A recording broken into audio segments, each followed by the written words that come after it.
الله معكم أحبائي. آخر تطورات الحرب بين روسيا وأوكرانيا حتى صباح 9 من أغسطس، تحركات متزامنة تتركز في نقاط قد تكون الأهم على الخريطة خلال الساعات الأخيرة داخل مدينة أوريخيف في زابوروجي، وعلى الطريق المؤدي لدوبروبيليا، وفي محيط بافليفكا وشازيفيار.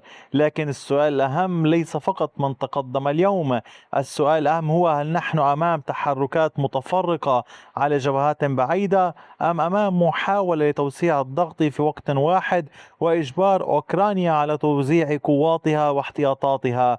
التحديثات الميدانية تشير إلى تقدم روسي داخل أوريخيف مع اتساع العمليات في محيط المدينة. وأوريخيف ليست مجرد نقطة جديدة على الخريطة، لأنها تقع على محور هام في زابوروجي، وأي تغيير داخلها أو حولها قد يفرض واقعا مختلفا على خطوط الدفاع في هذا القطاع. وفي الاتجاه الآخر تظهر تحركات روسية باتجاه مشارف دوبروبيليا، وهي الجبهة التي تراقب باهتمام بسبب موقعها بين أكثر من محور نشط في دونيتسك. فهل يهدف هذا الضغط إلى فتح طريق جديد، أم إلى تثبيت القوات الأوكرانية ومنع نقلها إلى جبهات أخرى؟ ثم نعود لجبهات شازيفيار وجبهات أخرى في زابوروجي، حيث كان هناك في المقابل أيضا سيطرة أوكرانية على إحدى البلدات. فما الذي حصل؟ ولماذا تكتسب أودابروبيليا أهمية خاصة الآن؟ وما الذي يحدث داخل أوريخيف؟ تفاصيل كثيرة، تابعوا الفيديو حتى النهاية، ولنبدأ مباشرة من مشارف دوبروبيليا.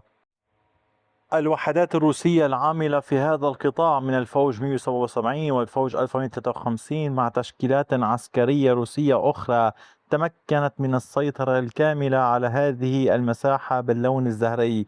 هذه المساحة تتضمن جزءا من القسم الغربي من أنيفكا كما تشاهدون، وجزءا من المنطقة الموجودة هنا إلى الجنوب كما تلاحظون. هذه هي المساحة سأشير إليها الموجودة هنا، مع مناطق مفتوحة في هذا الاتجاه. إن كنتم تلاحظون تجاوز الجيش الروسي المنطقة الموجودة هنا، هذه التحصينات الخنادق المضادة للدبابات مع أسنان التنين الموجودة أيضا عند هذه النقطة. عمق التقدم للوحدات الروسية بلغ أكثر من 4 كيلومترات بامتداد وصل تقريبا إلى حد الكيلومترين. العمليات الروسية في هذه المنطقة هامة. لماذا؟ أولا هناك إن أمكن القول عمليات وسيطرة روسية على هذه المنطقة يمكن أن تساعد الجيش الروسي في عملياته باتجاه المدينة، ولكن أيضا بدورهم الأوكران يستخدمون هذه المنطقة الموجودة هنا لرصد أي تحركات روسية. فالتحدي اليوم أمام القوات الروسية هو النجاح باختراق دوبروبيليا، النجاح بالسيطرة على كامل أنيفكا، ومن خلالها العبور من المنطقة السكنية نفسها باتجاه مدينة دوبروبيليا. ثالثا محاولة البقاء في هذه المنطقة وسط الضغوط الأوكرانية والاستهدافات الأوكرانية لكامل هذه الجبهة. أيضا الوحدات الروسية بدورها تحاول التقدم باتجاه دوبروبيليا كما شرحت لكم عدة مرات، تحاول الاختراق من المناطق الموجودة هنا كي تدفع الجيش الأوكراني إلى توزيع قواته في دوبروبيليا. وكما قلت لكم في المقدمة، اليوم هناك محاولة دفع الجيش الأوكراني لإبقائه في هذه الجبهات ومنع إرسال القوات الموجودة هنا إلى جبهات أخرى يعمل بها الجيش الروسي.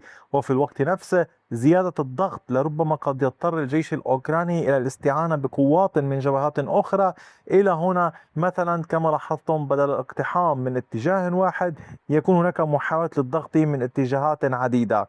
أما على صعيد العمليات في اتجاه مدينة أوريخيف، فالوحدات الروسية نجحت بالتقدم في داخلها، وكانت القوات الروسية كما أشرت لكم بالأمس قد سيطرت على نوفو دانيليفكا بشكل كامل، وكانت مع ساعات صباح اليوم ثبتت نقاط سيطرة لها. فسيطرت القوات الروسية في عدة اتجاهات. أولا كان التقدم على كامل هذه المساحة باللون الزهري كما تشاهدون، تقدم بعمق الكيلومترين وبعرض 1.38 كيلومتر. ثانيا عمليات التقدم كانت قادرة للسيطرة على منازل في هذا الاتجاه وعلى منازل في هذا الاتجاه. الوحدات الروسية اليوم تعمل باتجاه عدة أحياء في أوريخيف. هذه أوريخيف كما تلاحظون، رسمت لها حدا أزرق كي تشاهدوا عملية التقدم الروسي في داخلها. إضافة لذلك كان هناك منطقة رمادية، هذه المنطقة الرمادية هي نتيجة عمليات الاختراق الروسية باتجاه البلدة المجاورة لأوريخيف وضمن أوريخيف نفسها، حيث يعمل الجيش الروسي على توسيع سيطرته. يبقى السؤال اليوم: هل ستنجح الوحدات الأوكرانية بإيقاف تقدم قوات الفرقة 42 من الجيش الروسي؟ هل سيكون من السهل على القوات الروسية الضغط على الأوكران في مالوتوكماشكا؟ هل سيكون هناك عمليات إضافية موسعة؟ هل سيكون هناك اتجاهات أخرى؟ هل ستضطر القوات الأوكرانية لسحب تعزيزات من مناطق أخرى؟ هذا كله يجب مراقبته. لماذا؟ ننتقل إلى الغرب قليلا. ستجدون أن القوات الروسية تواصل التقدم المستمر في محيط بافليفكا، ومع ساعات الصباح سيطر الجيش الروسي على هذه المنطقة باللون الزهري أمامكم كما تشاهدون، بعمق نحو 1.5 كيلومتر، بامتداد نحو 3 كيلومترات ونصف. كما تشاهدون الضغط الروسي في أوريخيف قد يجبر الوحدات الأوكرانية على سحب تعزيزات من المنطقة هنا ونقلها إلى محور أوريخيف لمنع انهيار الجبهة. لذلك يجب مراقبة الأمور بدقة. أيضا هذه العمليات قريبة من بعضها البعض، يعني اليوم نحن نتحدث عن مسافة قريبة يعني يعمل بها الجيش الروسي على كامل هذا المحور، إضافة إلى القطاعين الغربي والشرقي، حيث شهد القطاع الشرقي كما رأيتم في الشهرين الماضيين عمليات لا تهدأ ومكثفة للطرفين. وبات في نهاية الأمر هناك مناطق واسعة رمادية نتيجة عدم قدرة أي من الطرفين على ضبطها قدر الإمكان.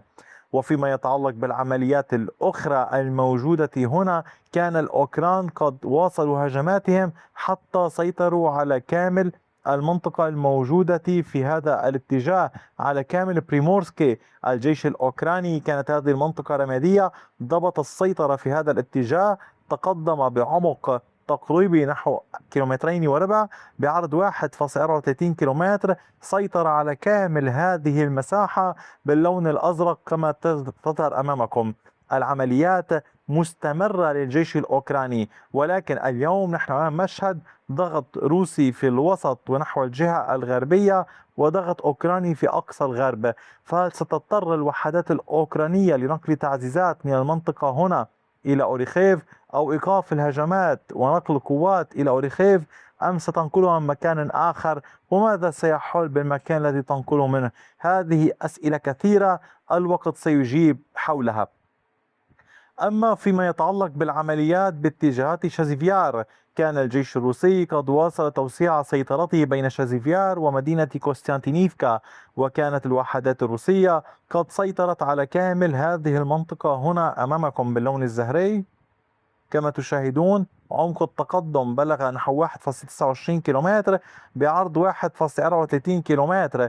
العمليات الروسية لا تزال نشطة في هذا القطاع، وهدف واضح: تأمين مدينة شازيفيار، تأمين القرى والبلدات المحيطة، حيث لا يزال ينتشر الأوكران في هذه المنطقة، ويحاول الجيش الروسي إغلاقها والتقدم باتجاه وسطها من عدة اتجاهات. إضافة لذلك الضغط على الوحدات الأوكرانية. اليوم لدينا جبهة مدينة درشكيفكا، وهذه أيضا بحد ذاتها جبهة كبيرة. اضطرت القوات الأوكرانية بالأمس إلى نقل تعزيزات ومركبات مدرعة إلى جبهة أوسيكوفي لشن هجمات باتجاه القوات الروسية لمنعهم من السيطرة الكاملة عليها، وبالتالي الطرفان لا يهدأ والعمليات لا تزال مستمرة باتجاه باقي الجبهات دون أن يكون هناك أي تغييرات. أعود أطلب منكم أحبائي دوما دعم القناة، مشاركة الفيديوهات ليستفيد الأصدقاء، وطبعا لمن يرغب بالدعم المادي للقناة أسفل الفيديو يوجد زر انضمام تضغطون عليه، تنضمون لمجموعة القناة على اليوتيوب مقابل مبلغ مادي، هذا دعم للقناة. أو يوجد خانة شكرا أو تانكس بالإنجليش، يعني يمكن الضغط عليها والدعم المادي للقناة. شكرا لكم دوما على كامل دعمكم ووقتكم، وإلى اللقاء بفيديو آخر.